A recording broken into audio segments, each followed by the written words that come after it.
need you, girl. I really wanna know your name. Okay, welcome to Intimate Conversations. This is a platform for men and women to try and find common ground and to end the gender wars, and a safe space for you to share, your stories and your perspectives and your thoughts, or anything that you need to get off your chest. Um, is it CB, man, or is it Chyna Blakk? What are we doing? What are we doing? Introduce yourself to the people. What's your name and where are you from? Okay, so it's your girl Chyna Blakk. They like to call me CB, man. I'm from Philly, so I mean it's funny because I do be thinking about changing my name or whatever the case may be because of the whole Black China thing or whatever. Even though I've always had, that name as that's my rap name. I'm a rapper from West Philly. Why would I trust her when she fucked you and your brother? Then you turned around and cuffed her like a sucker. I kind of do be wanting to change it because people always say that, like, oh, like when I finally do interviews, people be like, oh, what is it, Chyna Blakk or is it CB, man? It's like, honestly, that was just an ad lib that I had once I first started rapping and getting into the studio. It became an ad lib and I just ran with it.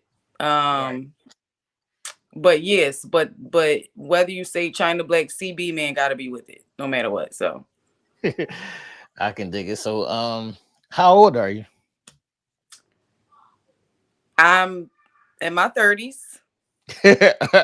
All right. I normally ask, I know it's not per se polite to ask women their age, but I just ask women their age just so people can have a grasp on, where they're speaking from.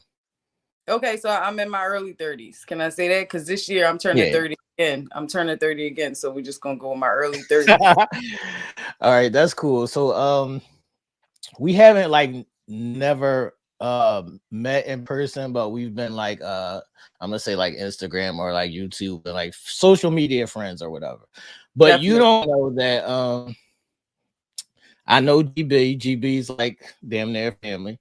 I know GB's my people. I'm trying to spare your fame to the tears and me the jumps. Take the strap, it's nothing for me to rumble. At some point that was all I did, looking for stuff. And I also had your twin sister on my podcast before. Here she is. Her name is Tia Michelle, everybody. Hi. Tia. Yo, you? last week we got their feet together. Now I need to get their nails together. Now it's the time for the hair. Get the pitchings right, ladies. Yes. Oh, for real? Yeah. Wait, recently? Yeah, probably like a couple months ago, but before she got pregnant. So it was a couple months ago.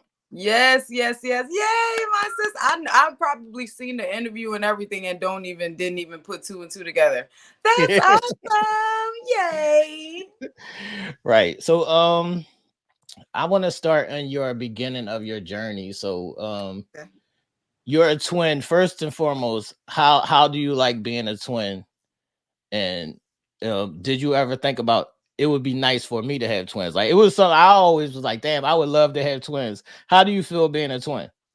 I honestly always loved being a twin. I think it's just so unique. I just think is that like it used to always be funny to when people would ask us questions, it'd be like, are y'all twins? And one of us would say no, the other one would say yes. It's just like, the different personalities and stuff like that. So I always loved being a twin. I would love to have my own twins. That's something that I just thought about like in the recent years and stuff like that. Like honestly, when I was younger, even before having my son, I didn't really want kids, but as I get older, like now, I do want to add towards my family, and I would love to have twins, but I used to be like, yo, like twins is a lie. I used to be like, I can understand why my mom smoked crack. That's crazy. All right, so in the siblings tree, like how many siblings do you have and where do you fall? Like are you the baby? Are you in the middle? Where do you fall in the siblings, and how many like brothers and sisters you got? So it is 4 of us. Three of us have the same mom. So me and my twin, and then my brother. We all come from my mom, and then we have a sister on our dad's side. I am in the middle. So it goes my brother, then I came out, my twin 8 minutes later, and then our younger sister, she's a month younger than us on my dad's side. Okay. So she like, you know, kind of right behind us, kind of vibe. So yeah, so I'm smack dead in the middle, you know. Okay. How are you with your siblings? Y'all close? So I'm kind of like the I wouldn't say the outsider, but I am kind of like I'm the wild card. Let me say You the rebel. You the rebel. She a devil, she a bad little bitch, she a... Yeah. Okay. I like that word. I think I am the rebel. My youngest sister is kind of the same way, kind of. It's more to me. I seem like it feels like, my twin and our older brother is a little bit closer. So that's where they lie, and then I'm kind of on my lonesome type shit, and then our younger sister, she's kind of the same way. Like me and her are pretty close. I try to be a little bit closer, but I am kind of the rebel. I've always kind of did what I wanted to do. Like I try to stay family oriented, but I have been the one that was just like, I ain't trying to stay in the house. I'm trying to see what's outside. What's out there? So, you know. I can dig it. So, growing up, how was it growing up? Like, was it like two parent? Was it single parent? Did y'all move around a lot? How did your growing up process was that? How was that? We grew up. We did not have really either one of our parents. Our dad is in jail. He's I mean, not to put it out there or whatever, but or just tell people business, but he was one of the members of JBM. So, you know, a lot of them is in jail. So we never seen him besides in jail. We've always lived with different people, so different family members. Me and my twin, they pretty much had us together. So my older brother, obviously, he was always the older one. He kind of went through his situation. My mom was on drugs, so my dad was in jail, so that type of thing. So it was just like more of people trying to help take care of us, grandparents, cousins. Me and Tanisha have been to, me and Tia, I'm sorry, been to about 7 different schools. So even though I can say I'm from West Philly, there's people that can say, no, she from Southwest, or I met them up north, or you know what I'm saying, Nice Town, or whatever the case may be, because we've lived in all parts of Philly. So it was really us really all over the place, honestly. Okay. Like all the time. It wasn't, and then when the times that we were with my mom, it was like, girl, you finally get us back, and this is what you do. God damn. How was it for you? Like, were you girly, or were you like a tomboy? I'm definitely the tomboy twin. That's a really good question. Because I do notice that even when I see other twins, I'm always like, ooh, who's the tomboy one out of the girls and stuff like that. I'm definitely the tomboy one. My sister was the one that always wore real short dresses and skirts and stuff. I'd be like, child, why do I gotta wear that? So yes, I was definitely the tomboy twin for sure. Okay. When did you per se get introduced or start liking boys? When did I start liking boys? Funny thing is, when did you come up the steps? What's crazy is I knew I liked girls before I liked boys. Okay. I knew I liked girls at like 5 or 6, which is weird. I feel like being as though we were exposed to a lot. I saw like my brother doing a lot of things, or just being, you know what I'm saying, like parents being on drugs, nobody watching us, right? So I knew I liked girls very early, about 5 or 6. Boys didn't come. I mean, maybe about 8 or 9. About 8 or 9, and that was still like iffy for me, because it was like I feel like the shit that we were exposed to, because of a lot of our parents not really watching us, the 80s babies trying to help raise us, but they just on syrup and shit like that, you know what I'm saying? So I feel like I was exposed to a lot. So I did become sexually active very early, about 12. and it wasn't like it was shocking to anybody. I mean, it was I feel like it was shocking to some people, like, who is fucking them little girls? And why? They hair don't even be done. That's what I would be thinking, you know what I'm saying? But it was definitely like, oh, you ain't fucking yet, or like it was talked about very early, like 8 or 9. It was like, you got a boyfriend. I got that talk from my peers at 9. They was like, and it was like, I'm 9, nigga. You coming at me like for being a virgin? I'm 9, my nigga. Yeah, it's like really peer pressure. Like, oh, you ain't getting no coochie. It's like, wait, what is coochie? I'm just getting over the fact that these bitches ain't got cooties. Right. Facts. All right. So, did you ever feel like anything about you liking girls? Like, was there ever a thing like you didn't want to talk about it? Was there ever? Oh yes, I didn't want to talk about it. Of course I did. So even with me, you remember you asked about being a tomboy, like even the way that I dressed, it was like my cousins like made me feel like, okay, why are you dressing like a boy?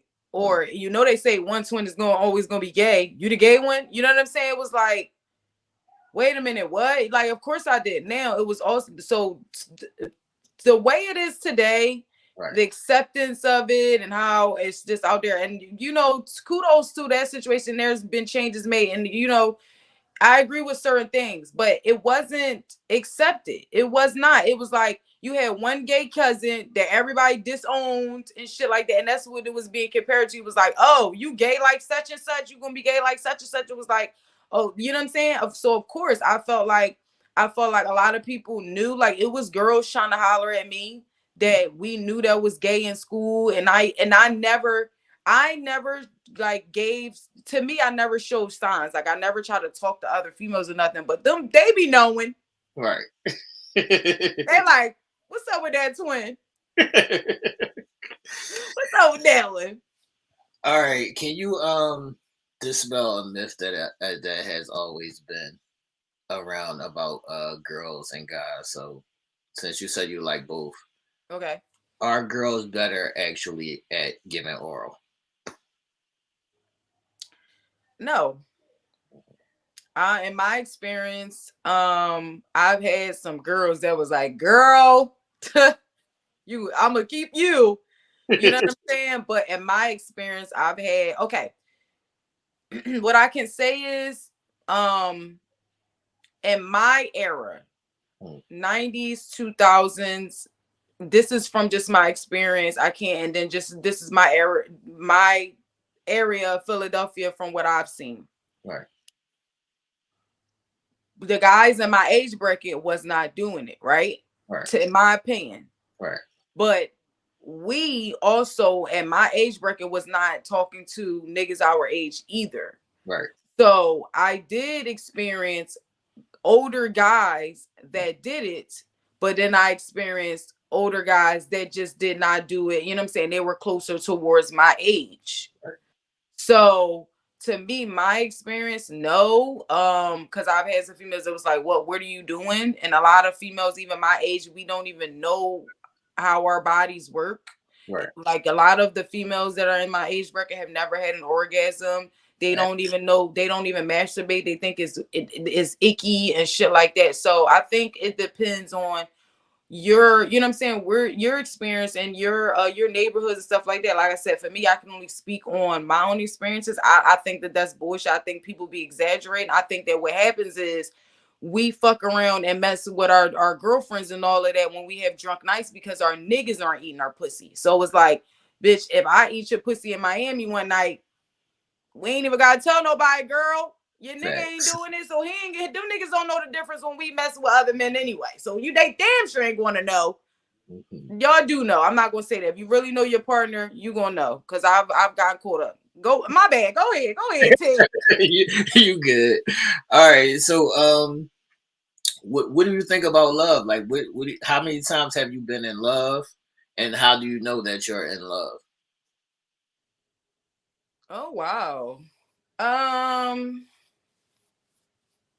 How do I know? Love to me, from what I've grown, I feel like I've only been in love maybe 3 times. Okay. from what I can say that the growth that I have now as a 30-year-old woman. You know what I mean? Love to me is patience. I feel like that's a key thing. Unconditional, of course. I feel that way as far as like my children. I feel that and love just don't disappoint. Okay. To me, I feel like I've had some, like, having my parents not really be there and then not show up for me, that really fucked up my mental as far as love, you know what I'm saying, and disappointment. So for me, it's like, I know a person is not going to always be there, you know what I'm saying, like God is always the only one that's ever going to be on time, the right timing, you know what I'm saying, but I feel like if you love me, even if you can't do something for me or whatever the case may be, just be sympathetic to it. Just don't, you know what I'm saying? Like if you I feel like I've been in so many situations with people like my parents and family members that just like disappoint you, just like, oh, well, bitch, that's life. It's like, damn, like it can't be more of like, I apologize. You get what I'm saying? Like maybe we can work on things better. I feel like, patience. Right. I feel like I've rushed a lot of relationships. Yearning for that emptiness, I guess, of feeling like feeling like abandonment, like not, but like when a person leaves you for like drugs, and okay, you understand later on, like, all right, they're not necessarily leaving you for the drugs, that's an addiction, right? But in my situation with my parent, even her getting off of drugs, she still couldn't be a mother. You get what I'm saying? Like, or show up at all or ride. So I feel like for me, I was always trying to chase feeling wanted or needed. Like, damn, like my mama just left me. Right. So it was like I'm chasing, somebody that really needs me around or really wants me. You know what I'm saying? So I feel like I had to learn patience. When I'm in love with somebody, I can be very patient. I'm very patient. So, during your 3 times where you felt like you were in love, or do you feel like you ever been properly loved in return? No, what? What? Okay. Oh, okay. Well, wait. This is intimate conversations. We talking here. What's up? Right. Once. I can say that once properly. Yes, and no, it wasn't 100%.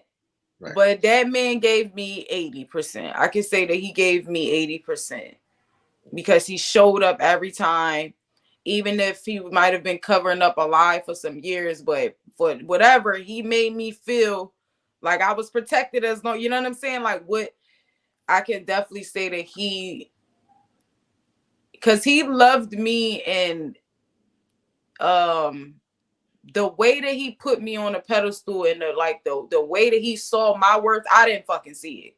Right. I'm like, what? I'm out here. Fuck wrong with you? Like, he's like, what? Like, you know what you are. You know how. You know what I'm saying? What you worth. You know, you ain't got to do all of that. Like, he really made me feel like, damn, like, I don't. You know what I'm saying? Like, I guess it was more of, because my real name is Teresa. I felt like for a while was always, yes, it was Teresa growing up, obviously, but it was always Chyna, right? But in my relationships, a lot of times I wasn't giving him Teresa. I felt like he was the first person that I could be like, damn, this is Teresa, because even the relationships before him, the person that I thought I was in love with, he was verbally abusive, things like that. And it was just like, I saw myself doing that to other people. So definitely when my ex-husband, I can say that, and he know who he is, and I wasn't trying to throw nobody names out, but I can say that he did love me properly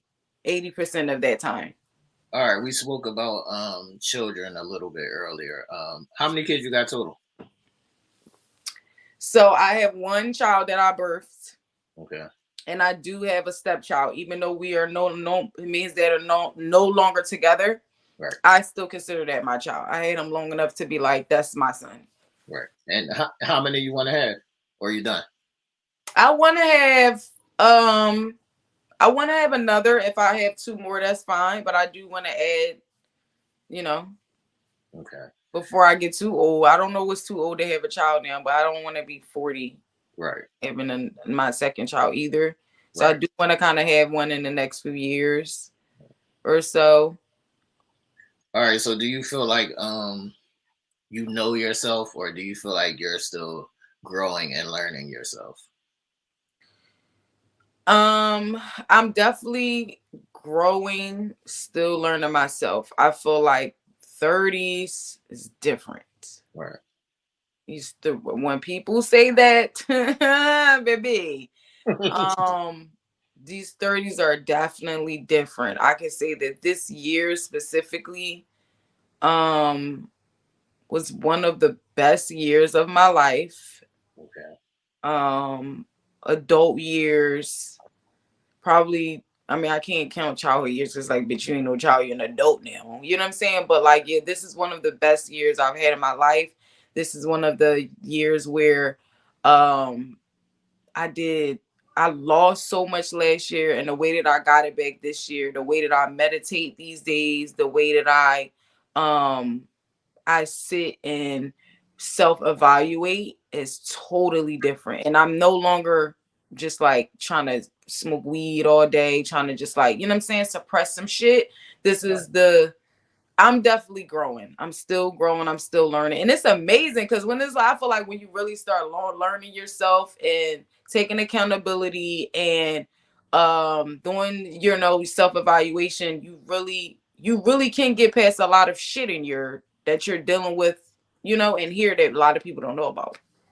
Well, I'm glad that you did say that was a vice of using that to suppress some things. A lot of people don't acknowledge that they're using other vices to suppress a lot of their old shit. So that's a good thing that you acknowledge that, because I think that's the first step in learning who you are. Yeah, and I think that comes from when I was 18, I had got locked up and I had to go through probation, drug court and shit like that. And then I had to obviously do NA meetings and stuff like that. I think that's where a lot of that, you know what I'm saying, comes together now. Because even though, like, after that, obviously I started smoking weed and shit like that and got back to, old habits, but I felt like being in those rooms, even being in those rooms now with my mom, because now it was like, oh, now I'm understanding, like, oh, she didn't really leave me for no crack. It's like, oh, she was really fucked up. You know what I'm saying? Like, it was, so I feel like with that experience that I had very early, 18, 19, going through that with my mom and stuff like that, I feel like that's why today I'm able to be like, even the men that I chose to deal with, I feel like even choosing the relationships or the people that I was attracted to. I told you, like, my brothers and them, I was smoking with them. I seen them when Wet first dropped, when niggas started smoking Wiggles and, and drinking syrup. So I noticed that's what I was attracted to. Like, and it was normal. It's like, okay, I'm used to, like, my cousins, they off a little bit. So it's like I started, attracting myself or being around certain men like that. Right. So now I'm alone and I'm actually okay. Because that's another thing that we don't fucking talk about either. Like, we don't talk about actually being okay with being alone and by yourself, and how, because you could be alone all day, right? See, and it's like you gonna call somebody. Right. You know what I'm saying? After a while, I was like, right. I got to call somebody over this joint, So I'm to finally be where I'm okay with not having to have a bunch of people around me, to have a party, to have all of a sudden, I want to have a threesome, nigga, right now. You know what I'm saying? Just random shit for no reason. It's like, I'm actually okay. Sitting at my window, old lady vibes. I don't know. You know what I'm saying? Watching TV or whatever. That right there is growth, I feel like. Yeah, it definitely is. And I want to salute you for that. I want to ask you, as far as your friend circle, do you find yourself being friends more with guys than girls? Yes. I think that just comes from Me being a rapper, and I feel that the relationships that I've had with my cousins too, my girl cousins, makes me not want to. I don't know. It'd be like, so like even as I get older. Do you feel like it's easier to trust your guy friends than females? No, because no, I don't trust none of them, the motherfuckers at all. Let me tell you why. When I was younger, somebody said, I think it was K Walker. K Walker said to me, and now when he said it to me, it made me think of other people saying this, right? A lot of people tell me that I was shy when I was younger, right? And I used to be like, shy? No, I wasn't, but I was, and I understand it because I realized I was shy and I used to just watch a lot of shit and pay attention. What I've noticed that the guy relationships, me being around a bunch of different rappers, producers, all of the guys in general, you motherfuckers gossip just as much as we do. Y'all talk about each other, backstab each other just as much as we do. So once I seen that, I knew this is what I trust. I trust myself. Okay. I trust what I can see. And I trust, this is why I say, I'm not trying to say like, oh, I trust myself, I'm a trustworthy bitch. Da, da, da. I'm not saying it like that. I know that ever since I was younger, if I say something and I did that shit, right? If I said I wasn't going to do something, I'm not going to class. Why do you think I was there? Why would you think I was going to be there if I said I wasn't going to come? I trust that. You feel what I'm saying? So as long as I know that I could trust that, it's like, no matter who I'm around, it's like, okay, I know I'm solid. So I'm going to take it. I'm going to take you for what it is. Or I got some friends that slime me. I got some dudes that I know that's loyal. And sometimes I'll pick at niggas like, so you ain't say that nigga was corny? Oh, okay. You know what I'm saying? But even with that, I had to learn it's the game. Like, we living in the streets. We come from the gutter. You get what I'm saying? If I can't trust my cousins, I done been in situations. This is why I said I don't really trust the girls. I've been in situations where I done confided in my cousins. We talked about another cousin or whatever the case may be. And I'm talking about where I'm thinking, me and her, we got each other. And this bitch then started something between me and the next cousin we were just talking about. When you see that at 10, 11, 12 years old, it's like, you think I'm going to go out into these streets? Right. And I did make the mistakes of you feeling like, man, my family ain't shit. The streets is better. Da, da, da. My homies got me. And then you see the streets don't love you. The streets don't love you. You know what I'm saying? So I trust that, like, I know myself. I know I ain't fucking lying. You know what I'm saying? So when I go around people and situations, I just trust what I can see and what somebody's gonna give me. I don't get too excited with nothing. And I don't know. Like, I just treat and I ain't gonna lie, like, today I think a lot of times my friends feel like, bitch, why you ain't fuck with me? Da, da, da. This is what I do now. I don't give people too much or too less. You get what I'm saying? Like, I feel like once I get to know a person, all right, cool, I know where you stand. But as soon as I feel like something that make us feel like we going to like separate if we're around each other too much, I step back because I don't want to lose my friend. Right. So to hold my friends now, I'll take a break from them, make them miss me. I want to miss them and things like that, because you just got to be careful. Everybody is growing each day. You could be in a relationship for 5-6 years and then you look up the 7th year and you're like, bitch, I don't even know you. Right. Facts. Facts. So as far as in your partner, do you know what your love language is?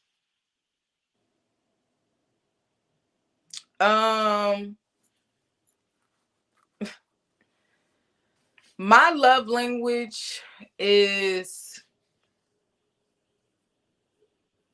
I've noticed that my love language is buying things. Yes. Buying things. So your love language is gifts. But not necessarily even gifts, right? Just like taking care. Like, it's gifts, but it's like not necessarily gifts, but I'm gonna hold you down. Like, I'll pay a nigga rent. I'll pay a nigga car note. You know what I'm saying? I'm bailing niggas out of jail, or I'm gonna hold the kids down if they need me. Like, I'm really that person, but I think it's because I'm looking for is still the feeling of needing.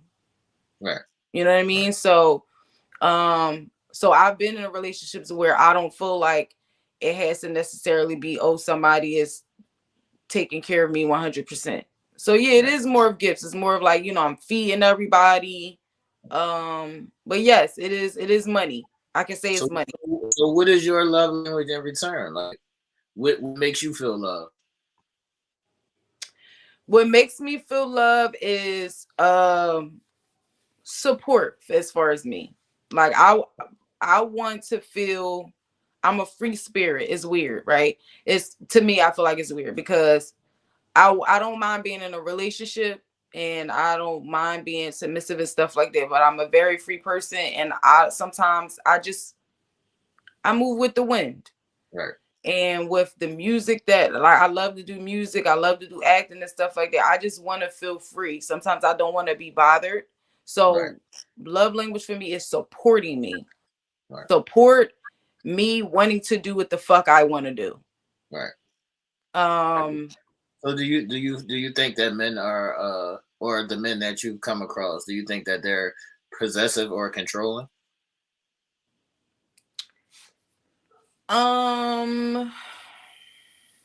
I believe that all men are controlling. Okay. I don't like to say all, but I kind of do. I feel like that's just your nature to control. Possessive. You talking about somebody I'm with now, or you just saying the niggas that I've come encounter with? Yeah, just in general. Yes, controlling. But again, I feel like y'all are naturally controlling, and that's what I mean about. It's kind of weird because I understand that for me mentally, I feel like that's how y'all are made up, right. And I don't mind being in a relationship, okay. But for me today, you're not controlling me, because I feel like, all right, even if there's a guy, like I've been in a marriage, right? So this person supported me and yada yada yada and let me do my thing or whatever. It never was like, okay, you just gonna do your thing, because after a while I was like, all right, bitch, you can't just come in the middle of the night and stuff like that, right? Or I submitted to that, right? But at some point, with the way that I move in the free spirit that I am and wanting to do this career that I, you know what I'm saying, social media and stuff like that, is always down to a person trying to control my movements. Right. Even if they trust me, it's like they know how. It takes a lot when you're in this kind of space, because we gonna say some shit.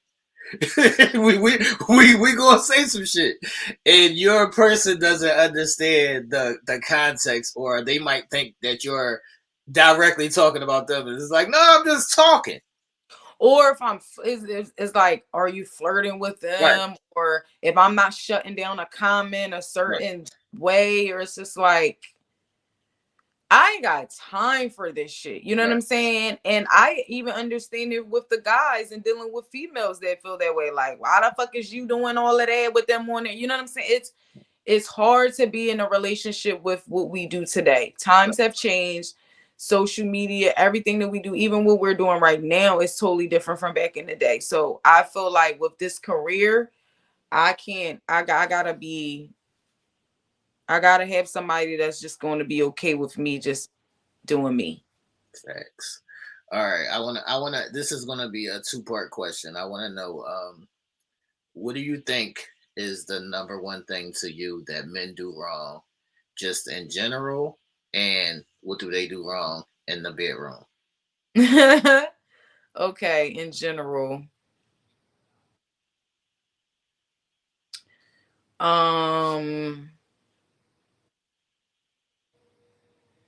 For me, I feel like the capping shit gotta stop, bro. Like the capping shit. Cause the dating scene is a fucking cesspool, but when you do get out there, it seems like it's just a lot of cap. Like, there's so many guys you could look at, and maybe it's just a social media thing, because you could be on social media, you could be anything, but no, it's not just that. Like, I've been around people that come around you and they talk this game, and they like, motherfuckers be talking to you as if we don't have all the evidence right there. Right. So I feel like for me, and another love language for me or whatever, just like, I don't know if it's a language or not, but like honesty. Like, I'm very big on honesty. One of my relationships, a guy that I've been with for years, and I'm probably always going to be connected to this man, is because of his honesty. I don't give a fuck if it's the worst thing ever. Even if he don't want me to hear it, he's going to tell me because he loved me that much. He don't want me walking into some shit. So back to the cat.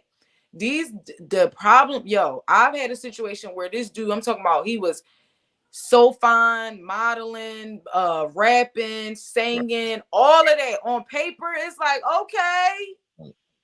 Now I know the nigga probably been a fucking Strawberry Mansion, is illiterate, but baby, you can speak these words into the phone. It don't matter today. You know what I'm saying? On paper, it's like it's cool, but for when motherfuckers sit in my face and cap and make it seem like, oh, they got it, and then you say something dumb like the decisions you making as far as your insurance and all of that. It's like, bro, how you got it all together, but then you turn around and you say stuff like, it gotta add up. My baby father capped, you know what I'm saying? Like, so many people, I feel like you fucking up trying to be something that you're not, and I feel like you get way more pussy and way more out of so many situations if people just be honest. Now, as far as in the bedroom, go wrong in the bedroom. I don't know. I don't feel like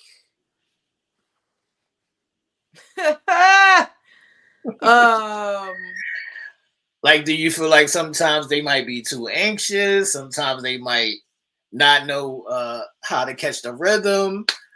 There could be, whatever. I've had some good experiences though in my life, so I don't really. Okay, so the bad experiences that I've had, this is what let's just sum it up like this. Always perform. Okay. I feel like, okay, threesomes, because let's talk about that. Sometimes I feel like people can get those wrong. Right. You can really fuck up a whole situation. And if you do it right, you probably, you know what I'm saying, can continue that. I could say the problem goes wrong because people don't really when people lay out, okay, maybe the rules before they do it, right. Sometimes you aren't being realistic. Right. You can't go into certain situations like, okay, we're gonna have a threesome, but you can't kiss this person or you can't do certain things. It's like in the heat of the moment, we know in a freaky situation, anything can happen. So how about thinking about when you think of laying it out, okay, don't do this, but if this does happen, how we maybe can, you know what I'm saying? Like, I don't know, like fluctuate this, or if it happens by accident, please don't, you know what I'm saying? I feel like with threesomes, if there's a ton of rules, I don't really want to do it. Exactly. But you know how females are. Right. You know what I'm saying? So that's what I mean about like unrealistic type of situations. Cause I've been in a situation, right, where this wasn't going to be new for me. I don't know if it was going to be new for this guy, but this was somebody that I've never done a threesome with. So I just was doing things different. Like, okay, so what are some things that you don't want to do, or, you know what I'm saying, you're not with or whatever? Because sometimes you just never know. Like, nigga ain't with this and smacking his ass or something like that. I mean, I ain't into that, but I'm just saying, you know? Right. So, and I noticed he was just, I don't know. So his first joint was like, well, not with another nigga. You know what I'm saying? Obviously, I know that, right? But so then when we get into the, the conversation, right? I said who I wanted it to be with because I always go with people that they've messed with before. Right. If we know we're mutual, I try to go with somebody that we all kind of know, right? But when it came down to him asking, I noticed that it was like, for me, it was like, you gotta be confident, if that makes any sense. So I feel like just always perform, never underperform. I haven't had that many situations where it's been that bad. Just the threesome that I've had, and it was like underwhelming. It was like you wasn't performing at all. Okay, what I can say is, don't do a threesome if you don't have a nice size penis. If you have a small penis, don't do it at all. I'm gonna tell y'all this because us females, we talk about this all the time.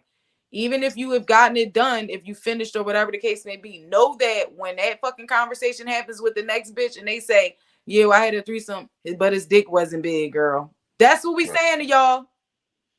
I can't. Just trying to put them on intimate, you know what I'm saying? Conversations and stuff like that. Conversations.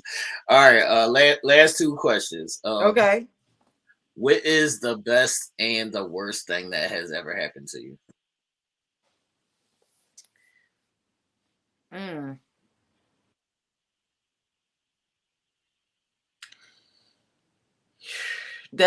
think they both kind of the same answer, right? Because I could say the best thing that ever happened to me was my son, me having my son.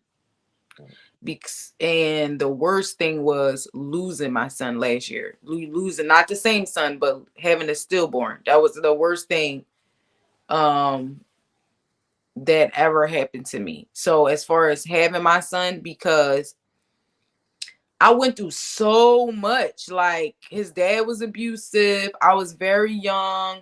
I knew I really wanted a child, but I knew I really wasn't that ready. You know what I'm saying? And it was just like nothing was wrong with him. Like his dad cheated, you know, like my whole pregnancy, the dad was cheating. I didn't get nothing. Nothing was wrong with him. I had him natural, like, and just after having him, he's just been like a driving force for me. Like everybody be like, girl, ever since she had that baby child, can't tell, you know what I'm saying? And the worst thing was having a stillborn, because I did want the child. The circumstances, honestly, I didn't want the relationship with that person during that time. And I've never cried like that before.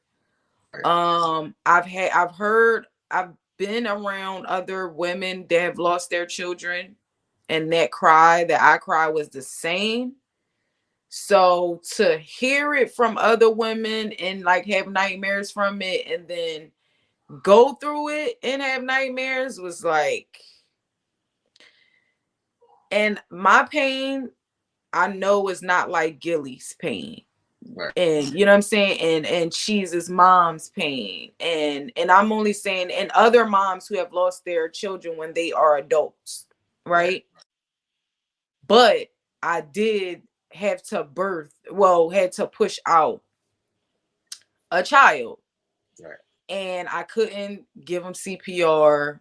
I couldn't, like, I kept thinking like, all right, maybe if I push him out, God will make his heart start beating. You know what I'm saying? So it was more of like the innocence of it, that it was like I couldn't save him.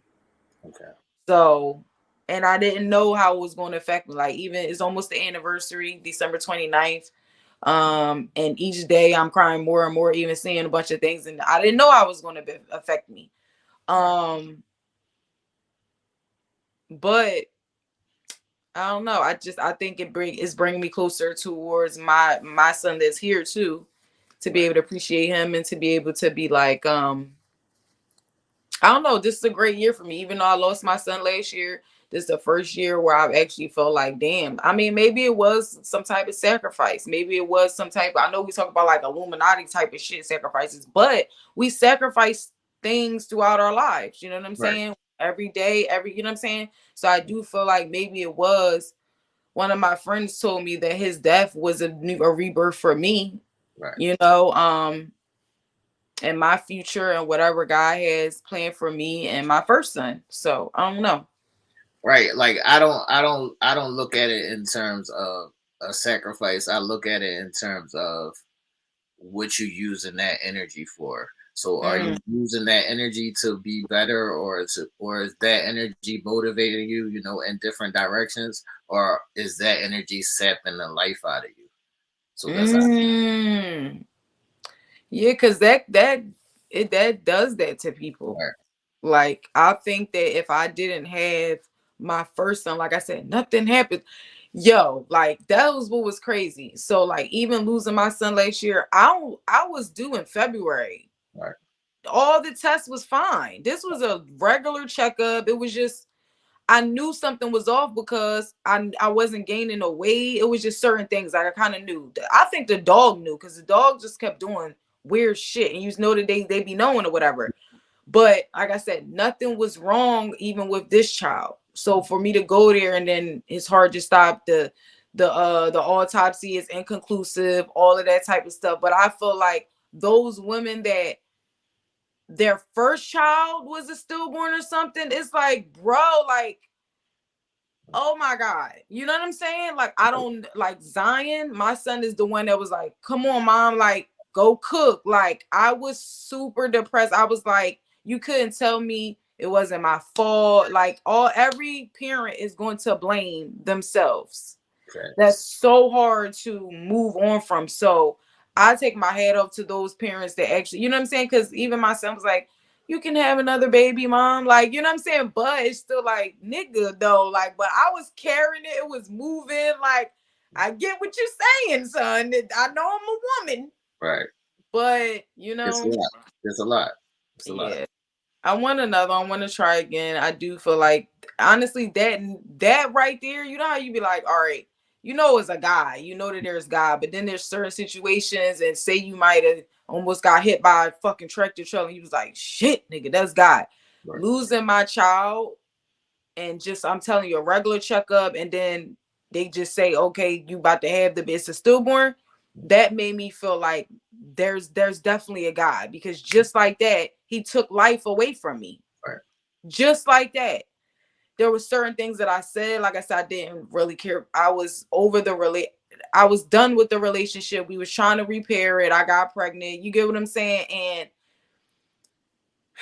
I said things. I said I should have got an abortion, all type of things. And God said, y'all not gonna keep playing like that. Right. Y'all want to do that? Okay. Give them to me. Right. Yeah. So. Yeah, like I was saying, it's just how you use the energy moving forward. So, as long as you don't, because you have a son, he's going to be looking towards you. Yeah, and I think that's why I'm going so hard too with trying to get back and doing my show, right. Continuing to do my music, because I feel like, yeah, that's something that I wanted. I feel like sometimes we think we have a plan, or because I thought I was gonna be able to do everything.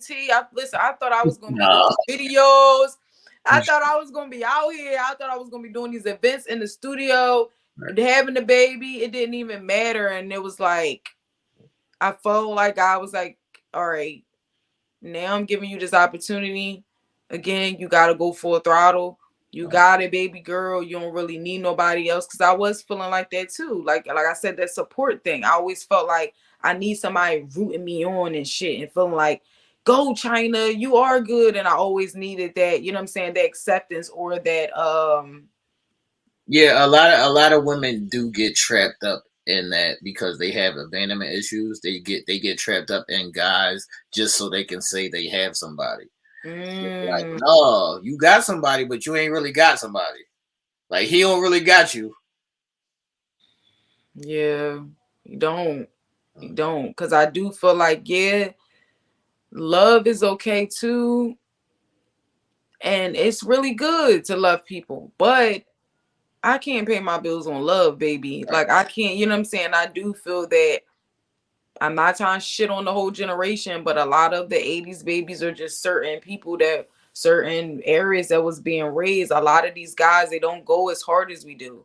And then they wonder why it's everybody in the world for like Philly chicks is so hardcore and we act like niggas and all that. It's like, y'all want us to be out here doing all of these jobs. Y'all want us to be out, you know what I'm saying? Like, we want to have kids. We want to, whatever. We just doing a lot. Like, it's a fine line of, like, we don't want y'all to be like that. It's kind of our fault that we put y'all in that position. But you also have to find your way to not be move forward in a jaded sense. Mm-hmm. So that you can get back to it. So right now, if you're by yourself, you got to do what you got to do because it's just you. But when you find something that fits you, you have to be able to, fall back into being feminine. Even if you still on your shit, you still got to find your feminine side. I love embracing my feminine side though now in my 30s. Right. Like I feel like we get more out of y'all when we on our feminine shit anyway. Always. Always. I'll be like, this is the easiest shit. Like, Yeah, man. always. Like, 'Cause it's motivation. It's motivation for us. That's why. yeah, I do. I felt like that. I felt like a lot of guys will get me confused, or I'll be in a situation that get fucked up because I give off this aggressive manner, like I got it. You know what I'm saying? So niggas don't be knowing when to pick me up because they don't know I'm falling. Right. You know what I'm saying? It's like, Right. girl, And you that's what always people, got it. right. And that's What? where people love that. All So right. now, now even like the relationship that I do have here and there or whatever, I know where certain times where like I know I can handle it, but I want him to feel like, Right. but I Right. need you though. You know what I'm saying? Like I need him to feel Right. You got to like, give them that. cause You gotta- y'all come back too. Sometimes y'all stray away from us. If we giving off too much, like this bitch don't need me, I'm gonna go to a bitch that need me. You know what I'm saying? Like I do feel, and that's something that I just started realizing, or just started understanding. Cause we don't notice that. We don't even notice that. All right, we thinking, oh, we so independent and that's sexy and da da da. It's like, no, bitch. Like sometimes you really need to make this man feel like you need him, because if he don't, he gonna find a needy bitch. Facts. And you can say all day, oh, that bitch needy, da da da, but he with her. Facts. He with her needy ass. He ain't with you. You strong as a motherfucker over there, ain't you? Alone. Facts. All right. My final question is always we're trying to eliminate the gender war or find a way to compromise. So what do you think? One, what do you think women should do, and what do you think men should do in order to compromise and get this gender war up out of here?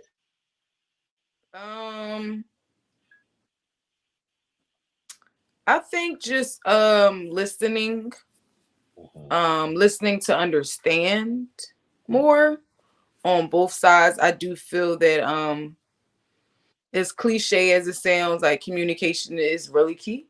Right. So I feel that the more we learn how to communicate with each other and really listening to understand, instead of listening to respond, I think that'll help us more. Cause I feel that, a lot, like, all right, I went to school for communications, but my delivery still be like, bitch, what's wrong with you? You know what I'm saying? So, but I do feel that the more that I grew and learned how to communicate, even within my relationships, the person that I'm with now, he can't order fucking food without it being a problem. Like, how you always argue with the Chinese lady? How did you know what I'm saying? But I do feel that the more that I'm around him and the more that I like communicate with him and explain to certain things, like, listen, okay, let's just take our time. I get that you don't, really do this, but it does help. You know what I'm saying? It does help. So I feel like listening to each other to understand would just help in so many relationships. My relationship wasn't the best, but one of the reasons why we lasted as long is because we communicated with one another. Thanks. Okay, tell the people all the things that you got going on, give them your socials and all of that. Chyna Blakk everything, Chyna Blakk. I have Sex Talk Tuesday every Tuesday at 8 p.m. on YouTube, Chinatown 215. That is the YouTube handle. Please subscribe to that. Also on Instagram, Chyna Blakk _CB Man 1. I need to change it. That's way too long. I gotta put like CB Man 1. I don't know. But yes, so that goes on. I also do a show throughout the week, Hot Topics and Battle Rap News. That's just really sporadic or random, so I don't really have a set date for that. But every time something is going on, I'm into battle rap. I love battle rap. I'm a rapper as well. I have a few videos that I will be shooting this coming year in 2024. So if anybody would like to be a part of that, please hit me up. I got some bangers. And that's pretty much it. Yeah, so Tuesdays, and then check out just subscribe to the YouTube channel to look out for Hot Topics and Battle Rap News as well. All right, I want to say thanks for coming on Intimate Conversations. Thanks for having me. It's been a pleasure. We're going to do more things in the future. Also, I would still like for you to send me some music to check out. Oh yeah, so listen, right? I didn't even pay attention to that message till like the other day. Right. And let me tell you why I did this show. Cause you've been a supporter of me for a long time. And I really never put like the face to it or whatever. Cause I be seeing so many people and I was just like, hey, whatever. But that's why I did this. I'm like, what? Well, of course I gotta do this. You know what I'm saying? And then I had to watch it and I'm so happy for you. Thank you. Thank you. All right. I'll be in touch. Whoa, come and talk to me. I really want to meet you, girl.